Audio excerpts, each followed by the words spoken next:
Hello. പണ്ടൊക്കെ എപ്പോഴും ചെയ്യാറുണ്ട് കേട്ടോ. ഇപ്പോൾ പക്ഷേ ഈ സംഭവം കയ്യിൽ കിട്ടുമ്പോൾ മാത്രം ചെയ്യാറുള്ളൊരു താളിയാണ് കേട്ടോ ഇത്. ചെമ്പരത്തിയും ചെമ്പരത്തിയുടെ ഇലയും എല്ലാവർക്കും അറിയാൻ പറ്റുമല്ലോ. അപ്പോൾ ഞാൻ രാവിലെ തന്നെ പറിച്ചിട്ട് വെള്ളത്തിലിട്ട് വെച്ചിരിക്കുകയായിരുന്നു. എന്നിട്ട് ഞാൻ അതൊന്ന് നന്നായിട്ട് ഞെരടിയിട്ട് മിക്സിയുടെ ജാറിലേക്ക് ഇട്ടിട്ട് ആ സെയിം വാട്ടർ തന്നെ കുറച്ച് അതിലേക്ക് ഒഴിച്ചിട്ട് നന്നായിട്ട് മിക്സിയിലിട്ടൊന്ന് അടിച്ചെടുത്തിട്ടുണ്ട് കേട്ടോ. എന്നിട്ട് ഞാനൊരു പാത്രത്തിൽ ഒരു വൈറ്റ് കളറിലൊരു കോട്ടൺ ക്ലോത്ത് വെച്ചിട്ട് കംപ്ലീറ്റ് അതിലേക്ക് ഒഴിച്ചു കൊടുത്തു. അപ്പോൾ നമുക്ക് നല്ല ഫൈനായിട്ടുള്ളൊരു പേസ്റ്റ് കിട്ടും. അതല്ലെങ്കിൽ ഈ തരിതരിയൊക്കെ ഇങ്ങനെ നമ്മുടെ തലയിൽ ഇരിക്കും കേട്ടോ.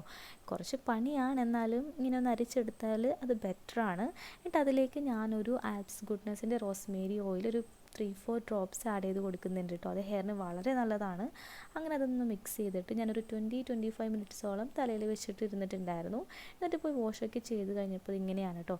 പിന്നെ ഹെയറിൽ ഞാൻ ഓൾറെഡി വോളിമൈസിങ് ചെയ്തിട്ടുണ്ട്. അങ്ങനെ നല്ലൊരു ഹെയർ പാക്കൊക്കെ ഇട്ടു. അപ്പോൾ ഇത്രയുള്ള ഇന്നത്തെ വീഡിയോ. ടാറ്റാ.